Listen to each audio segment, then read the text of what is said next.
มาถึงงานอยู่บ่เนาะฮะมันพ่อกันกับลูกเคยได้ไม่สะดวกเลยมาถึงงานอยู่บ่ข่อยนี่เพิ่นจะมดคนเหล่านานี่มาถึงงานอยู่บ่นี่ฮะเอ้าน้ำหน้าบอกว่าเสียเงินไหน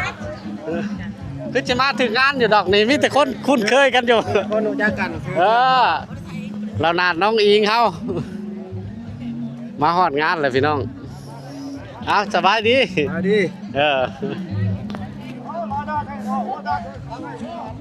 เอาก็มา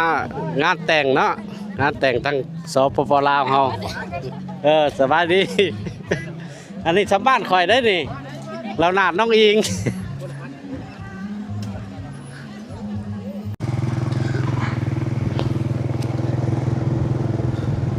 อันนี้ก็เป็นบ้านน้องอิงพี่น้องวนวันนากับบริมาหลายปี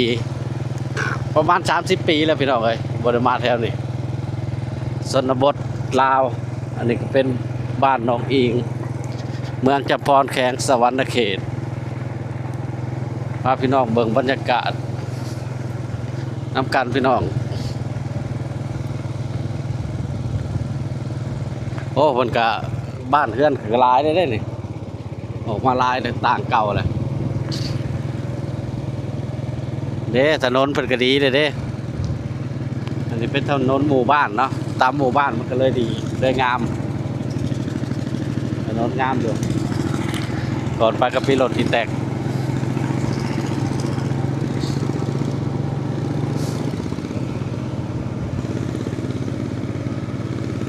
บรรยากาศบ้านน้องอิงส่วนมากก็มีแต่คนเหล่านาดออกมาอยู่ไปเรื่อยๆอันนี้เป็นโรงเรียนมัธยมน้องอิงเนาะแต่ข้าวตะกี้กับวนวันหน้าก็มาเข้าโรงเรียนอยู่นี่แหละห่างจากบ้านน้องอิงกับเหล่านาดกับประมาณ2 กิโลนี่แหละ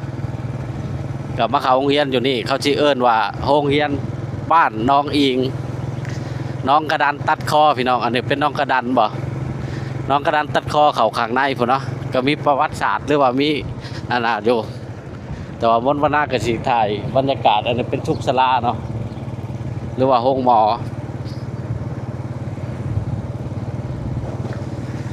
อันนี้เป็นบรรยากาศบ้านน้องอิงเมืองจำพรแขงสวรรณเขตนี่บ้านน้องอิงเนาะ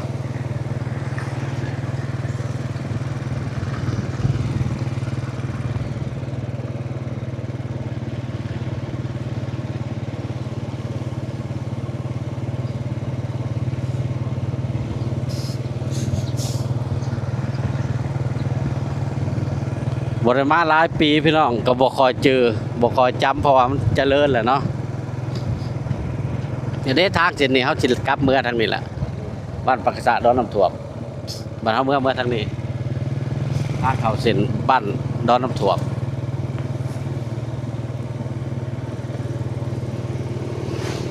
อันนี้บ่แม่นงานเพิ่นบ่นี่วางรถหลายๆเลยฝั่งซ้ายมือนี่แม่นแหละงานแหละเด้แม่นแหละเด้เขากำลังแห่นะฮะจอดรถไว้ระวังรถหายเด้จอดรถไว้เด้อจอดรถไว้เด้อนี่แหละ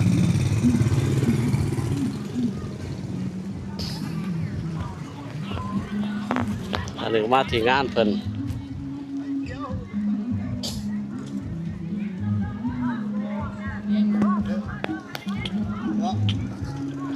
มาถึงงานอยู่บ่เนาะฮะมันพ่อกันกับลูกเคยได้ไม่สะดวกเลยมาถึงงานอยู่บ่ข่อยนี่เพิ่นจะมดคนเหล่านานี่มาถึงงานอยู่บ่นี่ฮะเอ้าน้ำหน้าบอกว่าเสียเงินไหนคือจะมาถึงงานอยู่ดอกนี่มีแต่คนคุ้นเคยกันอยู่คนรู้จักกันเรานาดน้องอิงเฮามาฮอดงานเลยพี่น้องเอาสบายดี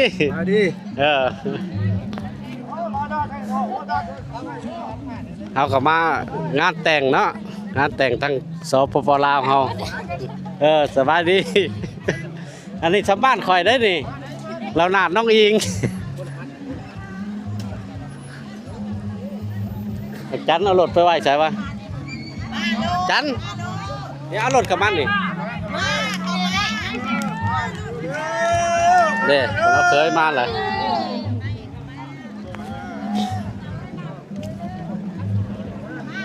อันนี้ก็มาร่วมงานแต่งกันเนาะนี่เป็นบ้านน้องอิง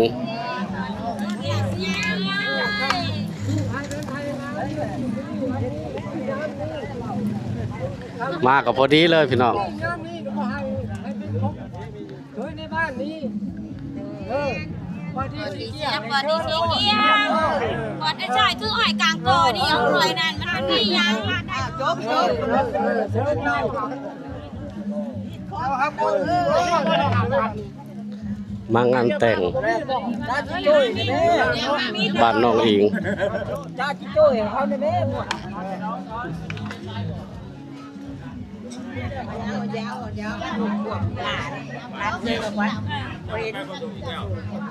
นั่นจะเป็นบรรยากาศที่งาน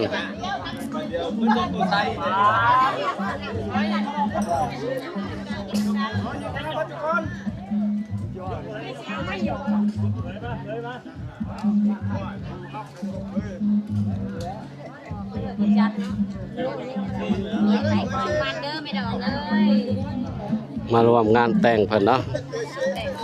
นั่นก็เป็นเคยมาจากโพสีแก้วหรือว่าบ้านดงโพสีพี่น้อง มาจากดงโพสีปัจจุบันก็ว่าฟิตนะมาจากดงโพสีเนาะมาที่บ้านดงโพสีแล้วก็มาเอาเมียอยู่บ้านน้องอิงเนาะ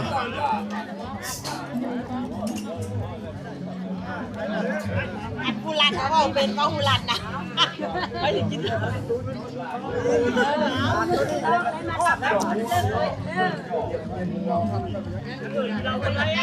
นที่เราทอดมายัง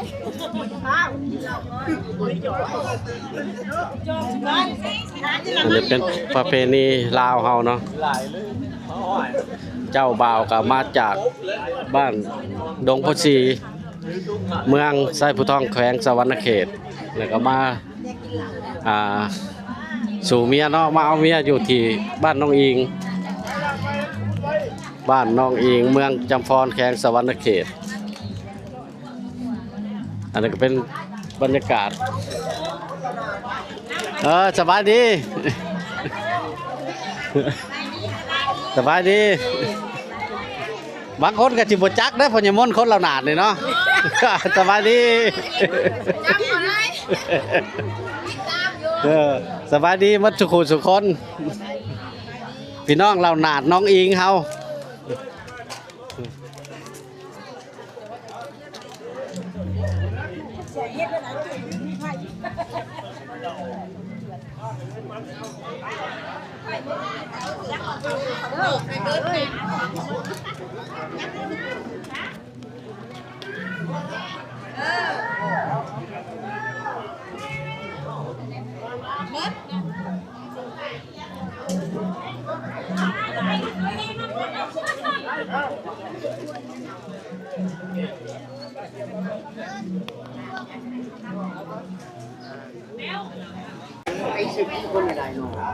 อันนี้ก็เป็นบรรยากาศ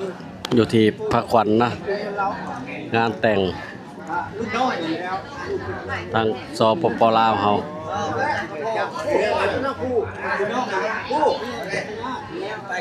งานแต่งอยู่ที่บ้านน้องอิง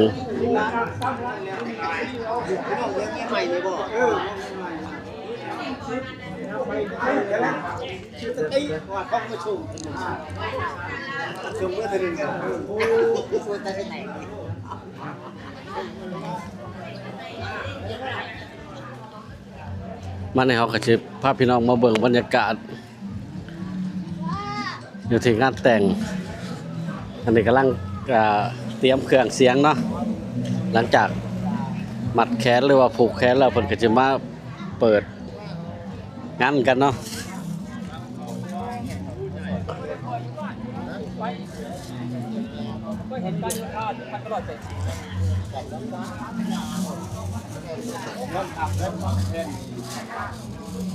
อันกับทีมงานมาจากบ้านดงพระศรีเมืองไซภูทองพี่น้องแขวงสะวรรณเขต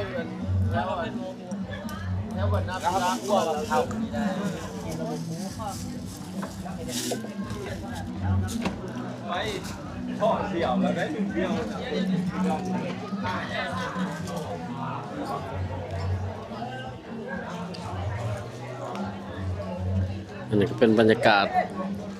ที่งานพี่น้องบรรยากาศที่งานแต่ง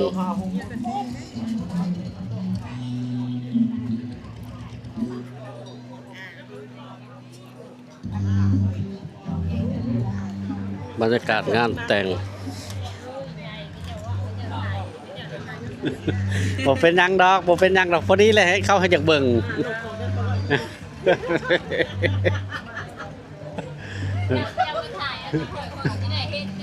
แมนบรรยากาศงานแต่งก็ที่น้องอิงสปปลาวพี่น้องเอามาทางนี้ก็จะได้ขอปิดคลิปไปก่อนถ้ามักก็กดไลค์ถ้าชอบก็กดแชร์พี่น้องกด Subscribe นำเด้ออย่าบ่พลาดคลิปใหม่ๆให้พี่น้องได้เบิ่งได้ชมไปแล้วพี่น้องพบกันใหม่คลิปใหม่ๆครับ